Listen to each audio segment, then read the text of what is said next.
ये महिला सशक्तिकरण के विषय में, महिलाओं को अपने अधिकार के विषय में जागरूक करने के लिए ये शिविर यहाँ पर आयोजित किया गया है। इसके लिए मैं सर का बहुत बहुत धन्यवाद ज्ञापित करता हूँ।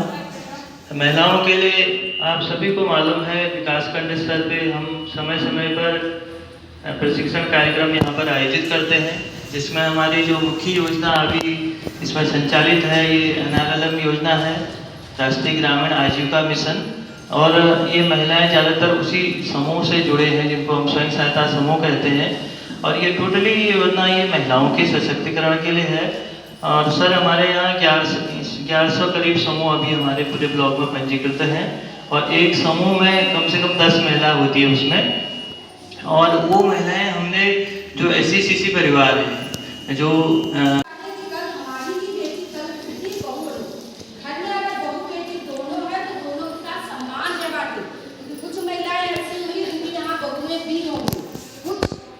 बहू के रूप में होंगी, कुछ माता के रूप में होंगी, कुछ पत्नी के रूप में होंगी, कुछ चाची के रूप में होंगी, कुछ भाभी के रूप में होंगी।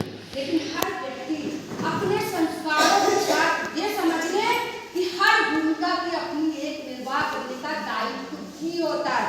अगर आप सब लोगों ने शास्त्रों को पढ़ा होगा, पार्वती दुर्गा जी थी, काली भी थी और लक्ष्मी भी थी, तो आप भी तो समय समय पर लेंगे जब आपके घर को संयोजने की जो जरूरत है तो लक्ष्मी की भूमिका अदा करिए। कारण बताओ, अगर घर में थोड़ा ही पति लेकर आए उसमें ही संतुष्ट रहिए।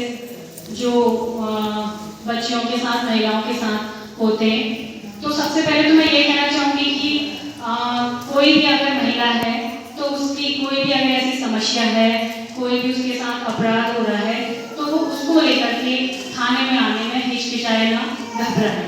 क्योंकि पहले महिलाओं को ये लगता था कि हम थाने में आएंगे, वहाँ पे लोग तरह तरह के प्रश्न पूछेंगे, हम कैसे जवाब देंगे।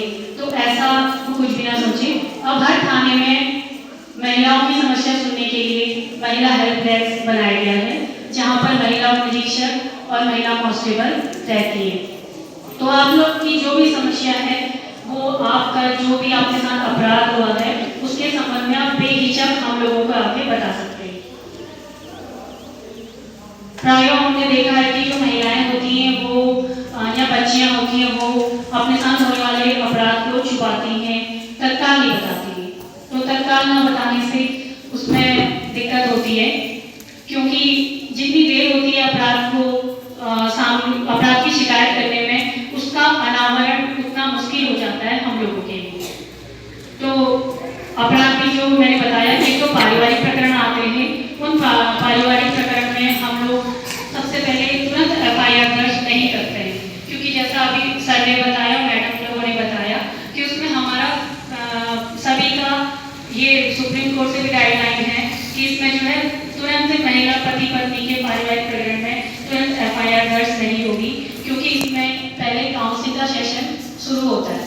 तो पहले जैसे सर ने बताया कि गांव में होता है, घर में होता है, पंचायत होती है, जो वहाँ पे मामले नहीं निपटते तो लोग थाने में आते हैं। और आजकल हमारे थानों में पारिवारिक मैटर बहुत आ रहे हैं, बहुत ज़्यादा। हर दिन हम लोग थाने में रहते हैं, तो कम से कम अगर मैं अपने कोतवाली सितारे की बात करूँ तो 8-10 प्रार्थना पत्र हमेशा आते हैं कि पति ने मार दिया, पति शराब पी के मारता है, सास मारती है दहेज को लेकर के, जो भी मैटर हो। फिर उसमें थोड़ा अगर नॉर्मली लड़ाई झगड़ा होता है तो उसमें फिर दहेज भी हो जाता है, मतलब उस जो भी होती है। तो उस पर हम लोग पहले अपने थाने स्तर पर काउंसलिंग करते हैं। जैसे अगर पति है पत्नी है, दोनों को बुलाते हैं, उनकी समस्या सुनते हैं कि आखिर लड़ाई झगड़े की वजह क्या, उसके साथी कौन से है, क्या कहाँ जा रहे हैं। क्योंकि एक बार जब लत लग जाती है तो फिर छूटना बड़ी मुश्किल है। बहुत ही छोटे छोटे बच्चे जो 18 साल 17 साल 18 साल 20 साल ऐसे बच्चे लोग इसमें नशे में आ रहे हैं। तो ये बहुत संख्या में है, और ये बहुत बड़ा है, बहुत बड़ा है। सिद्धार्थ खटीमा उधर के जो तरीके से जो लगा हुआ है, वहाँ सारे स्मगलिंग होते हैं सब शस्त्र नशे का। तो आप अपने बच्चों को वॉच करें, देखिए कि एक समय में क्या उसका व्यवहार चेंज हो रहा है या कहाँ जा रहा है, क्या इसको कोई नशे का तो नहीं है, उसको समझाइए, उसको अपने घर में बैठा के पूरा जो हमारे, क्योंकि हमारी धार्मिक शिक्षा तो होती नहीं है, हम रामायण महाभारत में पढ़ते न पढ़ाते। पहले हम लोगों ने सीखा हो, तो हम अपने बच्चों को शायद नहीं पढ़ा पा रहे हैं। ये सब बताइए कि भाई अच्छे अच्छे लोगों को बताइए। समाज में तो बहुत लोग हैं, अब हमें देखना है कौन अच्छा होगा, उदाहरण लेके बच्चों को समझाइए। और ना हो तो कभी कभार मैसेज से वाला जो ये प्रोग्राम चलते हैं उनमें भी ले जाइए। हमेशा हर पर डे कोई ऐसा दिन नहीं होगा जहाँ पे कोई प्रोग्राम ना हो, तो ऐसे प्रोग्राम में उनको दिखाइए कि क्या स्थिति है। नशे के कारण अब तो इंजेक्शन आ रहा है, इंजेक्शन में तो उसमें एड्स भी हो जाते हैं बच्चों को, फिर एक बार एड्स हो जाएगा तो फिर वो चेंज हो जाएगा। HIV में अगर हो गया तो फिर बचना तो बहुत मुश्किल है। अभी एक रिसेंट घटना थी हमारे जिला अस्पताल में, मैं गया था इसमें देखने के लिए कि क्या स्थिति है यहाँ पे दवाओं की। तो वहाँ पे पता चला कि कुछ बच्चे तो ये ड्रग्स का जो रिहेबिलिटेट किया जा रहा था वहाँ पे वापस आए, तो उसमें एक बच्ची 22-23 साल की लड़की थी, वो उसकी डेथ हो गई थी उसमें, क्योंकि वो इंजेक्शन करती थी। उसके बाद वो आगे बढ़ती है, HIV हुआ, HIV बाद से उनकी थी। और कई लोग ऐसे लोग दवा खा रहे हैं, संस्था के द्वारा कर रहे हैं। तो ये आज कल चलो पढ़ाई तो ठीक है, पढ़ाई तो होनी ही चाहिए, लेकिन पढ़ाई के दौरान या बिना पढ़ाई के अगर इस तरह से आ गए तो जितनी भी प्रॉपर्टी संपत्ति है सब खत्म। कोई जिस चीज के लिए हम जा रहे हैं वो उसका वो रोक नहीं सकता उस चीज को, तो इसलिए इस पर भी ध्यान दीजिए।